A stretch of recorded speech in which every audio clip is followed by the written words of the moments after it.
Ladies and gentlemen, this is internet personality Vangelus, and I'm taking a look at Zenith Forge's debut release, the Grimlock Empowering Cretaceous Advancement Set. Cretaceous is a really fun word to say. Come on, say it with me here. Cretaceous.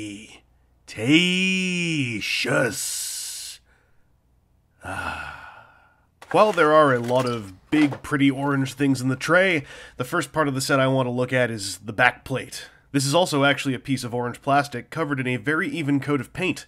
It's designed to fill in the egregious chasm on the belly of Grimlock's space dinosaur mode, and it does a decent job of it. There is still a gap under the neck, but if I had to pick one thing to fill, it'd be the belly hole full of robot shoulder mush. It can also stay on board in robot mode, though it does prevent the Rex head backpack from fully seating within Grimlock's chest. The extra offhang is hard to ignore, if oddly G1 referential. The plate has some light pipeable holes in its paint job, but I've not been able to get that stuff to transmit the light up feature on the toy anywhere near as brightly as it works when the T-Rex head is seated right inside the chest. But hey, the backplate's easy enough to remove if you do find it to be a hindrance there. It's just one peg and a couple of orientation ridges. It's kind of like that block puzzle I always had when I was a toddler, where I had to stick the circle into the square hole by pushing really hard.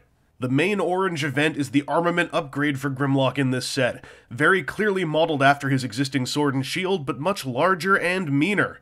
The similarities are in part due to the designer's use of the development of this set to learn and refine 3D modeling skills, replicating the existing accessories and then modifying them digitally. The sword is straight up larger and sharper in all the best ways, cast in a very light-catching orange polymer with a delicious glossy finish. It feels fairly durable too, and will likely cause a lot of permanent damage if you ram it into your own eye socket, so don't. The only loss from the original sword is its 5mm hilt peg, apparently removed for the sake of aesthetics. I can understand many collectors not minding this, but I sort of miss the ability to wrist mount the sword or store it on the hip of the dinosaur mode, which I guess is also the shoulder of the robot mode. The shield is made of the same glossy and refractive plastic, with the same embiggenings and entthreatenings bestowed upon the sword.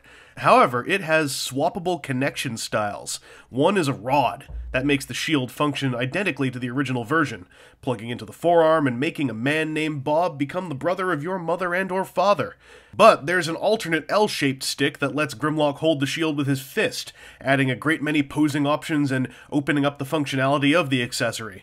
Best of all, the two sticks plug into the shield and Grimlock with a perfect plastic tolerance, maintaining a solid connection that remains user-friendly. Stuff doesn't get jammed into things, and it sucks in and holds on pretty tight. The final piece of Cretaceous advancement is an alternate head based on Masterpiece Grimlock's and a lot more G1 than the game-centric original. It's designed to reuse the two screws in the existing head, though they're not entirely necessary to maintain a connection to the ball joint. If you do use them, it's recommended that you do a test fit to help pre-thread the plastic in the new screw holes before going for a full assembly.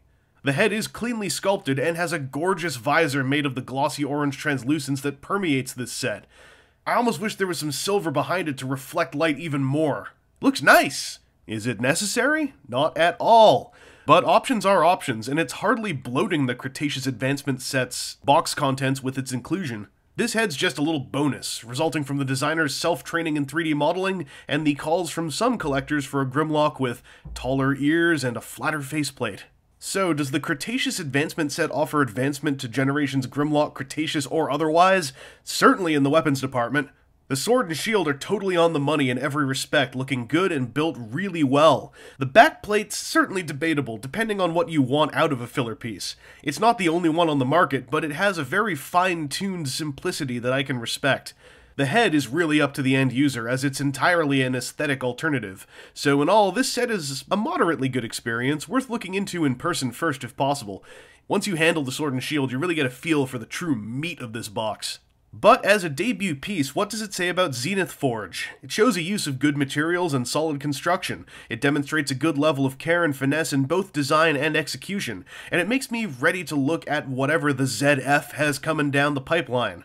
As an opening effort, they've proven a degree of polish to their work that makes me confident to follow their future releases without apprehension. High five, Zenith Forge! That was my own hand. Anyway, this has been Internet Personality Vangelus, and I hope this video has helped you fill in any gaps you may have had in your own knowledge of Cretaceous advancement. Honestly, what I love the most about that name is the incredible syllable to separate word ratio. And how friggin' hard it is to say Cretaceous advancement set really fast. Like, Cretaceous advancement set, Cretaceous advancement set, Cretaceous... Oh god, I think part of my tongue just fell off.